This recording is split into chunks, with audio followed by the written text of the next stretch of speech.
IPL ಟಿಕೆಟ್ಗಳನ್ನು ರಾಜಕಾರಣಿಗಳಿಗೆ MLAಗಳಿಗೆ ಅವ್ರ ಫ್ಯಾಮಿಲಿಗಳಿಗೆ ಕೊಡಬೇಕು, ನಮಗೆ VIP ಗಳಾಗಿದ್ದೀವಿ, ನಮ್ಮನ್ನು VIP ಥರ ಟ್ರೀಟ್ ಮಾಡಬೇಕು ಅಂತ ಸ್ಪೀಕರ್ ಮುಂದೆನೇ ಮನವಿ ಮಾಡಿದ್ದಾರೆ. ಇದನ್ನು ಯಾವ ಥರ ನೋಡ್ತೀರಾ ಸರ್?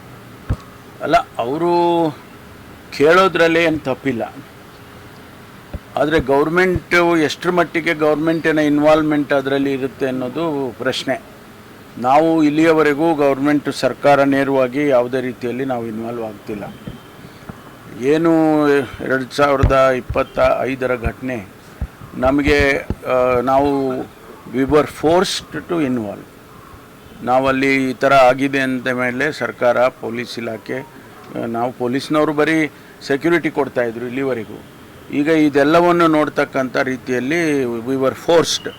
ಅದಕ್ಕೆ ಜಸ್ಟಿಸ್ ಕುನ್ನಾ ಅವರನ್ನು ಕಮಿಷನ್ ಮಾಡಿ ಅಲ್ಲಿನ ಎಲ್ಲ ವಿಚಾರಗಳನ್ನು ಕೂಡ ಗಮನಕ್ಕೆ ತಗೊಂಡು ಆ ಕಮಿಷನ್ನು ರೆಕಮೆಂಡೇಷನ್ಸ್ ಮಾಡಿದ ಮೇಲೆ ನಾವು ಆ ಕಮಿಟಿಯವರಿಗೆ ಹೊಸ ಕಮಿಟಿ ಆಗಿದೆ KCAನಲ್ಲಿ, ಅವರಿಗೆ ತಿಳಿಸಿದ್ದು ರೆಕಮೆಂಡೇಷನ್ ಈ ಥರ ಇದೆಯಪ್ಪ, ನೀವು ಇಲ್ಲ ಅಂದರೆ ಇದನ್ನೆಲ್ಲ ನೀವು ಮಾಡೋದಿಲ್ಲ ಅಂದರೆ ನಾವು ಪರ್ಮಿಷನ್ ಕೊಡೋಕ್ಕೆ ಬರೋದಿಲ್ಲ ಅಂತ ಹೇಳಿದ ಮೇಲೆ ಅವರೆಲ್ಲ ಮಾಡಿದ್ದಾರೆ. ಎಲ್ಲ ಶಾರ್ಟ್ ಟರ್ಮ್ ಇಮಿಡಿಯೇಟಾಗಿ ಮಾಡುವಂಥದ್ದೆಲ್ಲ ಮಾಡಿದ್ದಾರೆ. ಕೆಲವೆಲ್ಲ ದೊಡ್ಡ 1 ವರ್ಷ ಆಗುವಂಥದ್ದು ಕೆಲಸಗಳನ್ನೆಲ್ಲ ಪ್ರಾರಂಭ ಮಾಡ್ಕೊಂಡಿದ್ದಾರೆ. ಅದು ಮುಗಿಯೋದು ಒಂದು 6 ತಿಂಗಳು, ವರ್ಷ ಆಗುತ್ತೆ.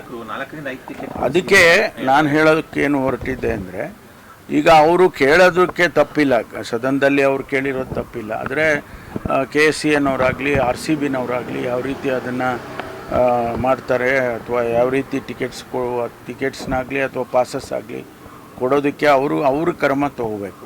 ಸರ್, ಇನ್ನೊಂದು, ತುಮಕೂರಿನಲ್ಲಿ ನಿಮಗೆ ಪರಿಚಯಸ್ಥರಾದಂಥ ವಾಲೆ ಚಂದ್ರು